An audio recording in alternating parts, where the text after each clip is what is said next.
तमिलनाडु के कोयम्बटूर में मोटरसाइकिल्स की रेसिंग ट्रैक पे एक ऐसी रेस हुई जिसने लगभग 10,000 करोड़ की इंडस्ट्री को हिला के रख दिया। लेकिन इसके बावजूद भी इसके बारे में कोई कहीं बात नहीं कर रहा।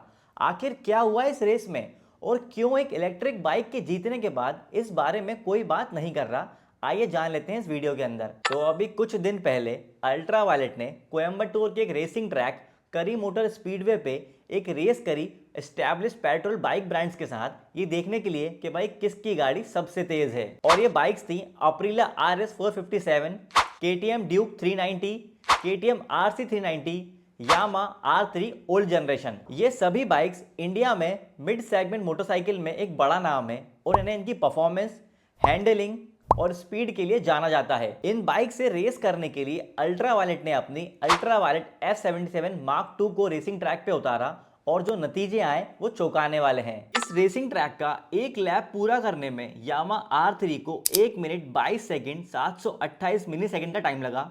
KTM RC390 को 1 मिनट 21 सेकंड 932 मिली सेकंड का टाइम लगा। KTM 390 ड्यूक को 1 मिनट 20 सेकंड 934 मिली सेकंड का टाइम लगा और अप्रीला RS457 को 1 मिनट 20 सेकंड और 168 मिली सेकंड का टाइम लगा। जबकि अल्ट्रा वायलेट F77 मार्क 2 ने इस रेसिंग ट्रैक का एक लैप पूरा किया 1 मिनट 19 सेकंड 338 मिली सेकंड में। अब हमें इसे देखने में कोई बड़ा अंतर ना लगे, पर अगर आप परफॉर्मेंस के शौकीन हैं तो आप समझ सकते हैं कि ये अप्रीला RS457 से 1 सेकंड तेज है और ये यामा R3 से लगभग 3 सेकंड तेज है। यहाँ पे एक बात जानना जरूरी है कि अल्ट्रा वायलेट ने इस रेस के लिए इस बाइक में थोड़ी सी ट्यूनिंग करी थी, पर कमाल की बात यह है कि जो ट्यूनिंग है ये बहुत छोटी सी थी।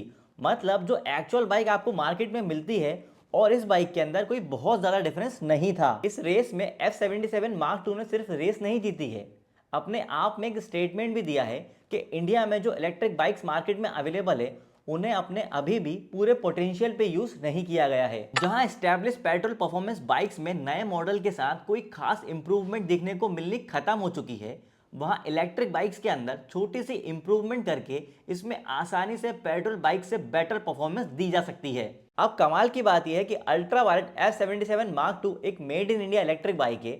इस बाइक के ऊपर रिसर्च, डिजाइनिंग और मैन्युफैक्चरिंग सब कुछ इंडिया में ही किया गया है। अभी तक मेड इन इंडिया ईवीज में एक बड़ा फैक्टर मिसिंग था, परफॉर्मेंस का, पर इस रेस के बाद ये नजरिया बदल जाएगा। अब जल्दी से समझ लेते हैं कि अल्ट्रा वायलेट F77 के रेस जीतने के पीछे फैक्टर्स क्या हैं। पहला है डिजाइन और इंजीनियरिंग। अल्ट्रा वायलेट की बाइक्स को अगर आप ध्यान से देखेंगे तो समझ आएगा कि इनकी डिजाइनिंग एविएशन इंडस्ट्री की डिजाइनिंग से काफी इंस्पायर्ड है।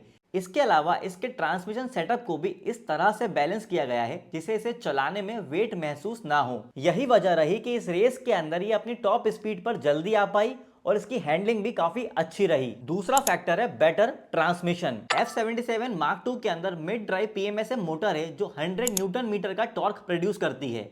यही वजह है कि इसे 0 से 60 जाने में मात्र 2.8 सेकंड लगते हैं और इसकी top speed 155 kilometre per hour है।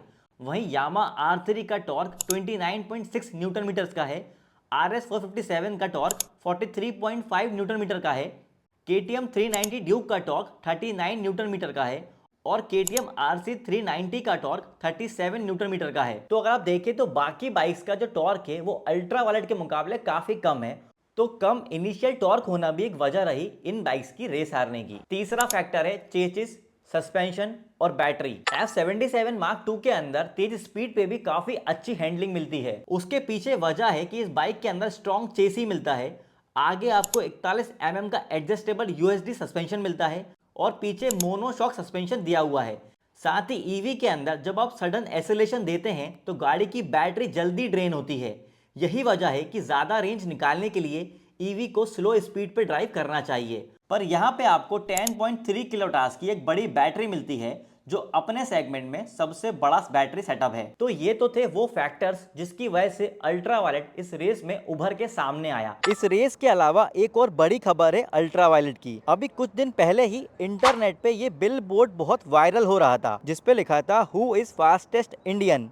अगर आपको याद हो तो इंडिया में फास्टेस्ट इंडियन पल्सर 220 के लिए यूज किया जाता था, पर यह बोर्ड अल्ट्रा वायलेट का था और इसका मतलब था कि ये अपनी F99 जो कि एक high performance electric racing bike है उसे लेके पुणे के एक इवेंट वैली रन में जाएंगे।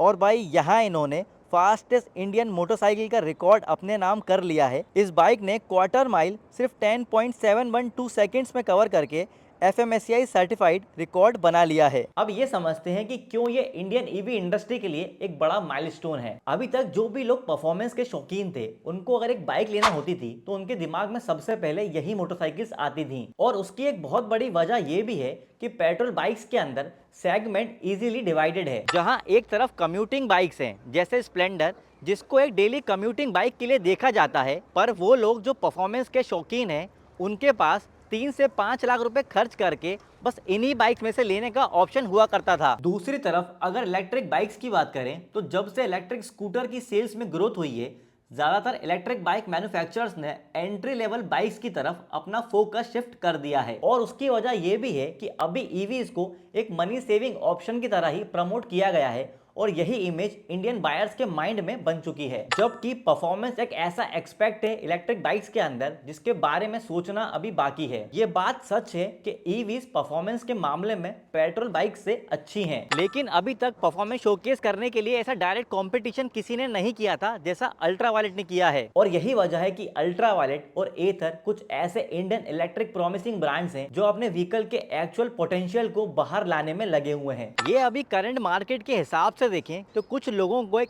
इररिलेवेंट डिसीजन लग सकता है, पर अगर लॉन्ग टर्म में देखें तो अल्ट्रावायलेट कुछ उन ब्रांड्स में गिना जाएगा जिन्होंने made in India high performance electric bike बनाना शुरू कर दिया था और वो इसे एक्सपोर्ट भी कर रहे थे। तो मेरे हिसाब से ये एक बहुत बड़ा और इम्पैक्टफुल स्टेप था जो अल्ट्रावायलेट ने लिया है। अब देखते हैं कि इससे इंस्पिरेशन लेके कौन नए ब्रांड्स मार्केट में उतरते हैं अपनी हाई परफॉर्मेंस इलेक्ट्रिक बाइक्स के साथ। तो भाई ये तो थी अल्ट्रावायलेट S77 Mark II की रेस की डिटेल्स। अगर आप लोगों को इलेक्ट्रिक बाइक्स के बारे में कोई भी डाउट है तो कमेंट करके हमसे पूछ सकते हैं। और इलेक्ट्रिक गाड़ी के ऐसे ही वीडियोस के लिए दिल टू टॉप बाइक के चैनल को सब्सक्राइब कर लीजिए।